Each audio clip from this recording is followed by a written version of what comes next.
2.5, the power rule. We are starting to learn some shortcuts about how to calculate derivatives, and 2.5 is so incredibly important. 2.5 and the rest of Unit 2 is very important because if you do not have a strong grasp on these fundamental calculations for derivatives, you are going to struggle with Units 3, 4, and 5 because they are all with derivatives. So be sure you have a strong understanding of this. We're going to start down here really quick first, the power rule. If you have a function x to some power n. The derivative is just to bring the power down. You leave the x there, and then you subtract the exponent by 1, just like that. So if we go back to up here, if we have a function x squared, you bring the 2 down, 2x, and then you do 2 minus 1, which is just 1. So you can write 2x, because it's the same as 2x to the first power. If we have a function x cubed to find the derivative, same thing. Bring the 3 down, so 3x, and then subtract the exponent by 1, right here. X to the fourth. Bring the 4 down, and then subtract the exponent by 1, 4x cubed. And following the same pattern, this one here, the derivative of x to the fifth is 5x to the fourth. So some more examples. Easy examples. If we have y is equal to x to the 37th, the derivative y prime is just equal to, bring the exponent down, 37, x, and then subtract the exponent by 1. Similar here. If y is equal to x to the 9th, y prime, the derivative is equal to 9x to the 8.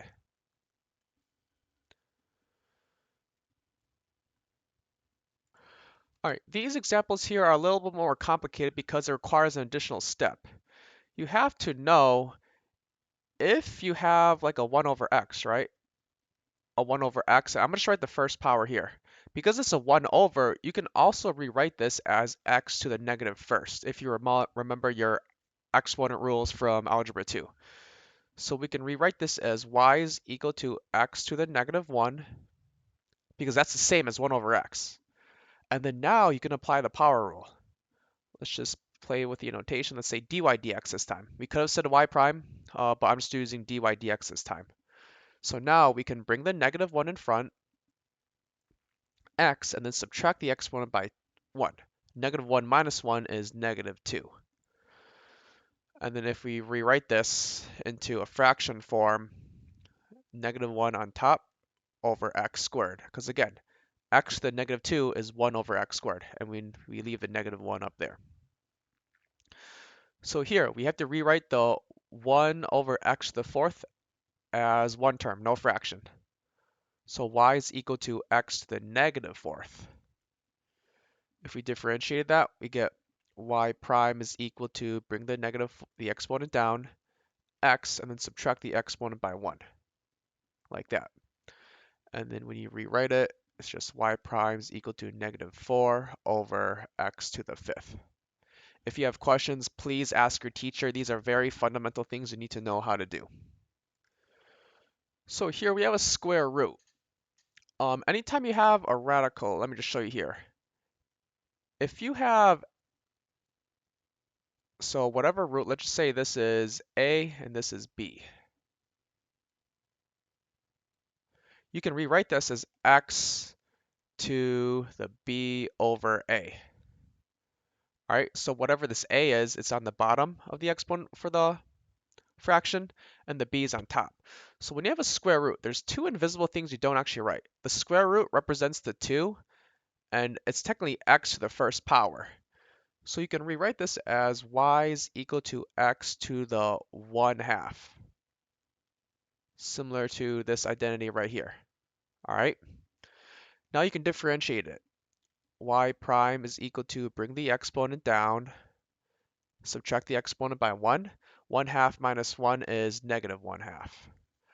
And then you can rewrite this. I'll show you a couple steps. So y prime is equal to 1/2 times, if it's x to the negative 1/2, it's x to the positive 1/2. And you can just combine it all together, 1 over 2 root x, because x to the 1/2 is square root of x.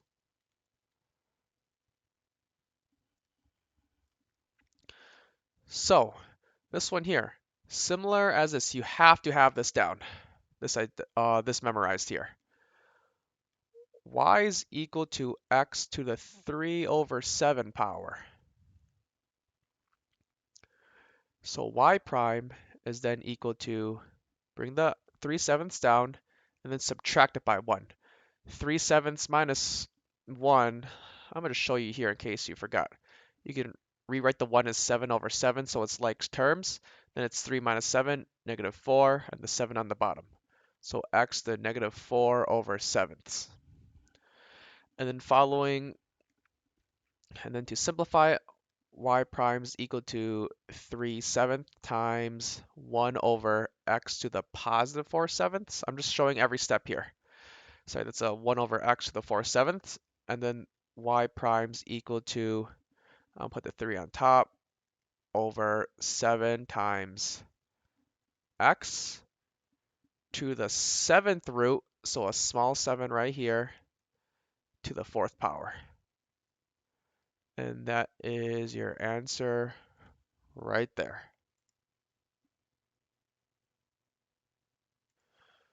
So these are more tricky examples, and then when I say tricky, all I mean is it requires more algebra. So we have to simplify first and then take the derivative. Again, we want something in the form of y is equal to x to the n, just x to some power. You see, this is something kind of ugly. However, we can simplify this. F of x is equal to, it's x to the first, I'm going to just write the x to the first, and then square root of x is x to the 1/2. If you can remember, if you have like an x to the a over x to the b, you can write it, if you have the same base, right, the x, you can rewrite that as x to the a minus b power. So right here, this is rewritten as x to the 1 minus 1/2 power, which is just equal to x to the 1/2. Now we can easily find the derivative here, because f prime of x is equal to, bring the 1/2 down, 1/2 x to the negative 1/2 power. And then that's simplifying it to 1 over 2 root x, because it's x to the negative 1/2, so the square root of x is on the bottom. But they want us to find f prime of 7. So let me just show this work here. F prime of 7 is just equal to 1 over 2, you just plug the 7 in, 1 over 2 root 7. And that's your answer for question 7. So question 8. This inquires a lot more. One I didn't need to know is if you have an x to the a times x to the b in that form, it's just x to the a plus b. You see how division would be a minus b? Multiplication would be a plus b. But first we've got to rewrite this. F of x is equal to, cube root of x is x to the 1/3, and then multiplied by x cubed.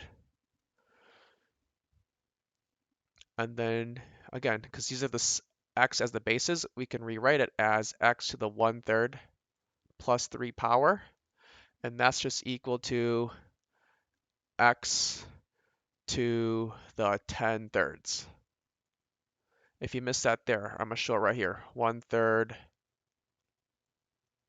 plus 3, but 3 can be rewritten as 9 over 3. That's how we got the 10 over 3 right there. I'll just cross it off here. You don't have to, just to not get you confused. So now we can find the derivative. F prime of x is equal to, bring the 10/3 down, and then 10/3 minus 1 is 7/3. And we can rewrite it as 10/3 times the cube root of x to the 7th power. And if we do f prime of 8, that's just equal to 10/3 times the cube root of 8 to the 7th power. And if you did this on the calculator, you can check on your own. You should get an answer of 1,280 over 3, as a fraction. If you get a decimal equivalent, that's fine as well. So let f of x equal x to the fourth and g of x equals x cubed. At what values of x do the graphs of f and g have parallel tangent lines? In other words, they're asked, so again, when you hear tangent line, you should think derivative. When you think parallel, think same. So when are the derivatives equal to the same? So we want to know when is f prime of x equal to g prime of x. So we can start us off by finding the derivative f prime of x, that's 4x cubed, equals g prime of x, which is 3x squared. Running out of room here. Let's subtract 3x squared on both sides. And then if we can factor out an x squared. X squared times parentheses 4x minus 3 is equal to 0. And then from here, if we solve this equation, x squared times 4x minus 3 is 0. So whenever x squared is equal to 0, we have a solution. And whenever 4x minus 3 is equal to 0, we have a solution. So 0 squared is just 0, so x is equal to 0. And then we can solve this. Add 3 on both sides. 4x is equal to 3. So x is just 3 over 4. These are your two answers. Whenever x is 0 or x is 3/4, these two functions have this parallel tangent lines.